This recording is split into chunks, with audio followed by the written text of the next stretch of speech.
Is it just me, or does it feel like this chapter of Attack on Titan really was a prelude to the end? Like, I know I've heard, again, recently, there's about 3 years left of Attack on Titan, but a lot of this chapter was really just reflecting on the past and nearly the entirety of the story. I mean, going back to even the very beginning when the first attack happened on Wall Maria, and granted, it kind of fits because, I mean, we are returning to Wall Maria and the whole big battle that we have coming forth, but ultimately it really felt like Isayama is slowly leading towards the end, and the Wall Maria recapture and stuff like that is a big part of that. Like, I mean, I know we've always thought, like, okay, once we get the answers to what's in the basement and retaking Wall Maria and those things, we, finished up the story for the most part, but I definitely felt as though this chapter was really doing that, just saying, like, guys, the end, it's not quite here, but we're getting to it. I will say with this chapter, one of the things that I kind of noticed again is, I mean, people were saying, okay, when Eren was beating himself up, saying, I'm pathetic, I'm worthless, that he was developing because after that he was not going to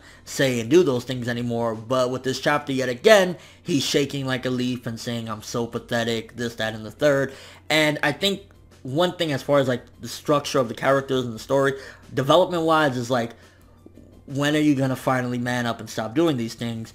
At the same time as giving you some sort of realism that even though they've been through hell, he knows that there's more hell to come, and at the end of the day, they're still humans. So it gives a little bit more realism, I guess, because regardless of what, when you're fighting against man-eating fucking monsters and all this craziness, and pretty much the weight of the world is depending on you, you're still going to be a little bit shaken up. So it's a give and a take with that one. It's kind of like, Eren, you really need to man up already, and, for story's sake, just say, fuck it, no more shaking, I'm ready to do this thing. But at the same time, it does feel like what, I guess, grabbed us to Attack on Titan in the first place is that this is a grave situation. At the end of the day, humanity is still against the ropes, it's still a big threat, so give and take with that. And I guess the big advancement that we got with this chapter out of the two things that really mainly happened, because honestly, again, a lot of the chapter was just, self-reflection, a little bit of talk about the moon and stuff like that, but we kind of already knew about the Titans, and again, it kind of makes me wonder, what is it that's being done different from the Gorilla Titan that's making these Titans not, like, wake up at certain times, or they go to sleep at certain times, but some of them can run through the moonlight, whatnot. They can use that as a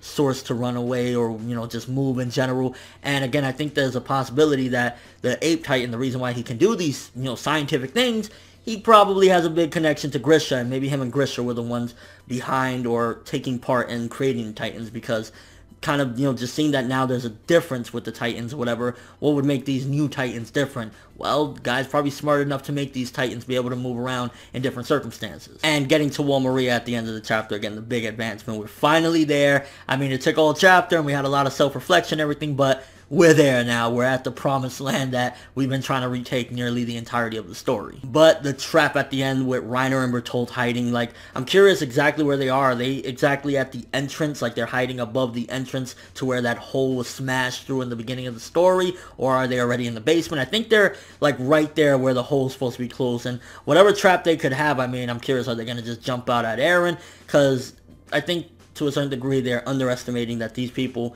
yeah, they're not retarded, they're not idiots, they have, a little bit of brain functioning up there to do something. And I can't wait to see the moment where, like, Bertholdt notices, holy shit, Eren can do all these things, and I really want to see a nice rematch with them. Granted, I do think at some given point we will see a flip with Reiner and Bertholdt when they feel as though, okay, maybe now's the time we can actually help out humanity and stop this threat. Because I don't think Reiner and Bertholdt, to a certain degree, really want to be like this and do these horrible things, but they felt this is the only way they could possibly continue to live, or maybe they felt like in their weird way they were protecting humanity for whatever reason. Maybe the Gorilla Titan threatened them when they were younger, something along the lines of that. So when the time comes and possibly they see Eren fighting for his life against the Ape Titan or something like that, I do think we will see a flip with Reiner and Bertholdt, and that'll be a fucking crazy battle. The Colosal Titan, the Armor Titan, and then Eren Titan form fighting against the Ape Titan. And yeah, again, aside from that, it was a fine chapter. I mean, the biggest advancement, we're at Wall Maria. There's a trap Reiner and Bertholdt have for Eren and them, but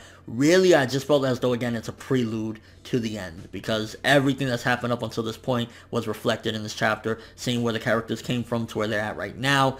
And now I think for a while we're going to be in the final stretch of Attack on Titan, which is sad, but every good story must come to an end at some given point, right? So maybe like a 6.5 to a 7-ish for this one. More so 6.5, because again, the big advancement was we're at Wall Maria, but aside from that, a lot of self-reflection. Also, not to mention this whole thing with Eren's character is like, this is the time you need to man up. There's not going to be another chance, especially when the threat is literally right there. You need to stop shaking, bro. But let me know what you thought of this chapter. First of all, what do you think about Eren's character? What do you think about him still shaking, still calling himself pathetic? Do you think that that is him reverting yet again? Has he not gotten over that big milestone of like needing to man up? Or do you think that since it adds more realism to the situation of yet again, you will be fucking scared in this situation regardless of who you are, that it kind of benefits the story in that way? Your overall thoughts of the chapter. But that's all I have for this review. Thanks for watching. Hope you enjoyed. If you liked anything I had to say or enjoyed the video, drop me a like. I'd greatly appreciate it. And if you haven't subscribed, if you could do so as well, that'd be amazing. I'm ForneverWorld, and as always, people, have an awesome day.